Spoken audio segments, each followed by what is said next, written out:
Assalamu alaikum wa rahmatullahi wa barakatuh. I want to quote a Quranic verse over here from Surah Nur, chapter 24, verse 31. And say to the believing women that they should lower their gaze and guard their modesty, that they should not display their ornaments except what appear thereof, that they should draw their veils over their bosoms and not display their beauty. لیکن اسلام یہ کہنے کے علاوہ کہ عورت کو چھیڑنا، عورت کا بلاತ್ಕಾರ کرنا، زنا بالجبر کرنا حرام ہے، یہ بھی دکھلاتا ہے کس طریقے سے یہ معاشرے میں ممکن ہو۔ اسلام میں حجاب ہے۔ اکثر لوگ مقررین خواتین کے حجاب کے بارے میں ذکر کرتے ہیں اپنی تقریر میں۔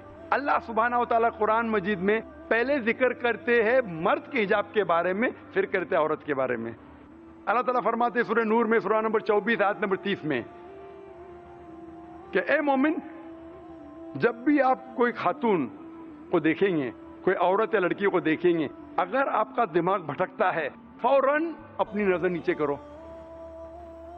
ایک بار ایک مسلمان تھا، ایک مسلم لڑکا، جو لڑکی کو دیکھ کے بہت دیر تک گھور رہا تھا۔ میں نے کہا بھائی صاحب کیا کر رہے، غلط ہے۔ اس نے کہا ہمارے رسول نے کہا کہ پہلی نظر معاف ہے، دوسری حرام ہے، میں نے ایک نظر بھی مکمل نہیں کی اب تک۔ اس کا مطلب یہ نہیں کہ آپ 10 منٹ بنا پلکائے جھپکائے لڑکی کو دیکھو، گھورو اور کہو کہ نظر ہی پوری نہیں ہوئی۔ اللہ کے رسول کیا کہنا چاہتے تھے؟ اللہ کے رسول یہ کہنا چاہتے تھے کہ اگر غلطی سے آپ کوئی لڑکی کو دیکھتے ہیں تو دوبارہ مت دیکھو، تاکہ آپ اس کی زینت کو دیکھ کے عیش کرو۔ اس کے بعد فوراً لکھا ہے قرآن مجید میں سورہ نور میں سورہ نمبر 24 آیت نمبر 31 میں کہا گیا مومنات سے، مومن عورتوں سے آپ نظر نیچے کرو اور اپنی حفاظت کرو، اور اپنا پلو، سر کا پلو چھاتی پہ ڈھکو، اور اس زینت کی نمائش مت کرو صرف جو عام طور پہ دکھی جاتی ہے، جو آپ حجاب کو ذرا ریلیکس کر سکتے ہیں، صرف اپنے شوہر کے ساتھ، والد کے ساتھ، بیٹے کے ساتھ، اور ایک لسٹ ہے، بڑی ایک لسٹ ہے جو قریب رشتہ دار جس سے آپ شادی نہیں کر سکتے، جو آپ کے محرم ہیں۔ ان کے علاوہ سب لوگ کے سامنے آپ کو حجاب کرنا چاہیے۔ عام طور پہ حجاب کے اصول 6 ہے جو قرآن و حدیث سے ہمیں ملتے ہیں۔ پہلا اصول ایکسٹینٹ، کون سا حصہ جسم کا ڈھکا ہونا چاہیے۔ آدمی کے لیے ناف سے لے کے گھٹنے تک کم از کم، اور عورت کے لیے سارا جسم، صرف چہرہ اور ہاتھ ہتھیلی تک دکھ سکتا ہے، اس کے علاوہ سارا جسم ڈھکا ہونا چاہیے۔ دوسری شرط، کپڑے اتنے چست نہیں ہونا چاہیے جس سے آپ کو فگر نظر آ سکے۔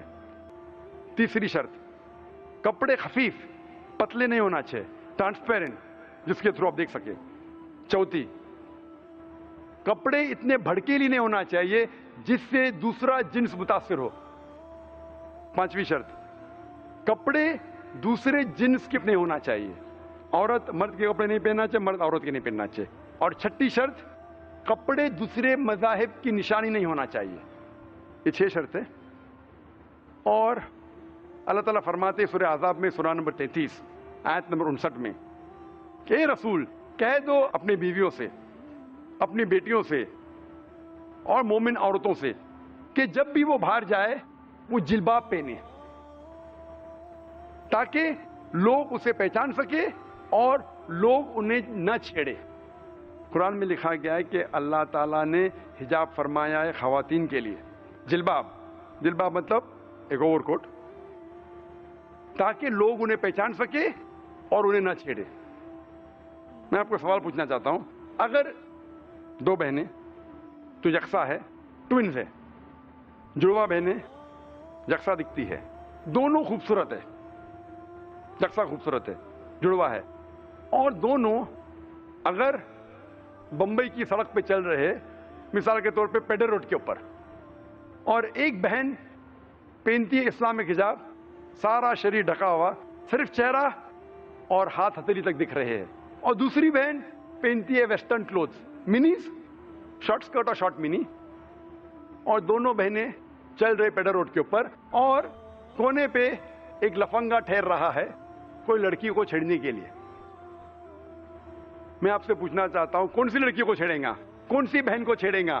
وہ بہن جو اسلامک حجاب پہن رہی ہے کہ وہ بہن جو ویسٹرن کلوز پہن رہی ہے؟ ویسٹرن کلوز، مغربی لباس. آسان سوال، آسان جواب. اسی لیے اللہ تعالیٰ فرماتے ہیں کہ اللہ نے کہا خواتین سے کہ اپنے آپ کو ڈھانکو تاکہ لوگ پہچان سکے اور لوگ آپ کو نہ چھیڑے. اس کے بعد اسلامک شریعت میں اگر کوئی آدمی کوئی عورت کا بلاತ್ಕಾರ کرتا ہے، زنا بالجبر کرتا ہے، اسلام میں اس کی سزائے موت. غیر مسلمان کہیں گے سزائے موت؟ آج کی تاریخ میں 21ویں صدی میں اسلام ایک ظالم مذہب ہے، بے درد مذہب ہے. لیکن میں جب یہ سوال پوچھتا ہوں غیر مسلمانوں سے، اور ہزاروں غیر مسلمانوں سے پوچھ چکا ہوں کہ اگر اللہ نہ کرے، خدا نہ کرے، اگر کوئی آپ کی والدہ کے ساتھ بلاತ್ಕಾರ کرتا ہے، زنا بالجبر کرتا ہے، اور اگر اس بلاತ್ಕಾರ کرنے والے آدمی کو آپ کے سامنے لیا جاتا ہے اور آپ کو جج بنایا جاتا ہے، تو میں پوچھنا چاہتا ہوں آپ اسے کیا سزا دیں گے؟ 100% غیر مسلمانوں نے کہا ہم اسے دیں گے سزائے موت. کچھ غیر مسلمانوں نے کہا میں تو اسے تڑپا تڑپا کے ماروں گا. تو یہ ڈوگلے پنا کیوں؟ آپ کے والدہ کو کوئی ریپ کرتا ہے، بلاತ್ಕಾರ کرتا ہے، آپ کہتے سزائے موت. دوسرے کسی والدہ کا ریپ ہوتا ہے، بلاತ್ಕಾರ ہوتا ہے، آپ کہتے سزائے موت ایک دم خطرناک سزا ہے. کیوں ڈوگلے پنا کیوں؟ آپ جانتے ہیں کہ آج کی تاریخ میں ہم سمجھتے ہیں کہ یو ایس اے سب سے تعلیم یافتہ ملک ہے، سب سے ترقی یافتہ ملک ہے. آپ جانتے ہیں کہ یو ایس اے میں ریپ بڑی تعداد میں ہوتا ہے.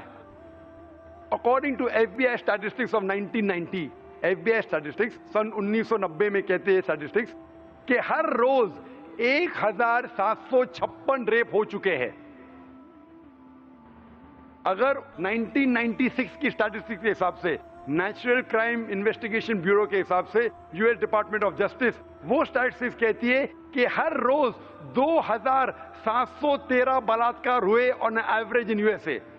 1990 میں 1756، 1996 میں 2713. ہو سکتا ہے یو ایس اے کے لوگ ذرا مرد بن گئے. اور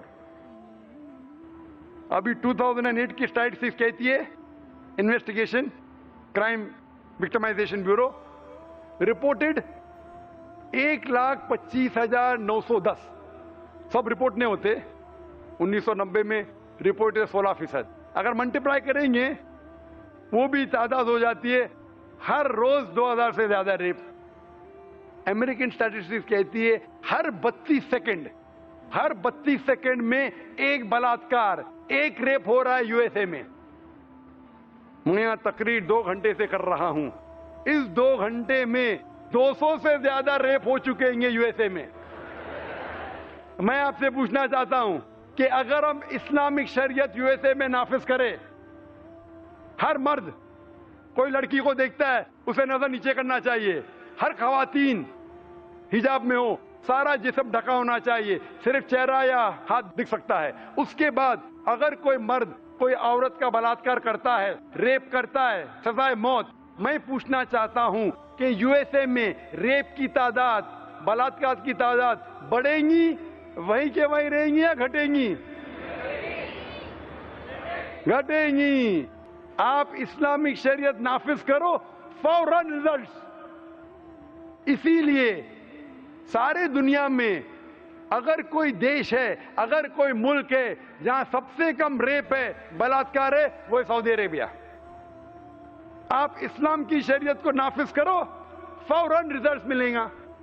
اسی لیے میں کہتا ہوں کہ اسلام اچھی باتیں کرنے کے علاوہ ایک ایسا طریقہ آپ کو دکھاتا ہے جس سے آپ وہ اچھی بات معاشرے میں قائم کر سکو. اسی لیے اسلام دین الحق ہے، حق کا مذہب ہے. اچھی باتیں کرنے کے علاوہ آپ کو طریقہ بتاتا ہے کس طریقے سے آپ اچھی بات کو عمل میں لا سکے. جس طریقے سے آخری ہفتے سنیچر میں میں نے کہا تھا ایک تقریر عالمی بھائی چارہ، اسلام میں دکھایا جاتا ہے کس طریقے سے بھائی چارہ عمل میں لا سکے. روز اسی لیے میں کہتا ہوں کہ اسلام ایک واحد مذہب ہے.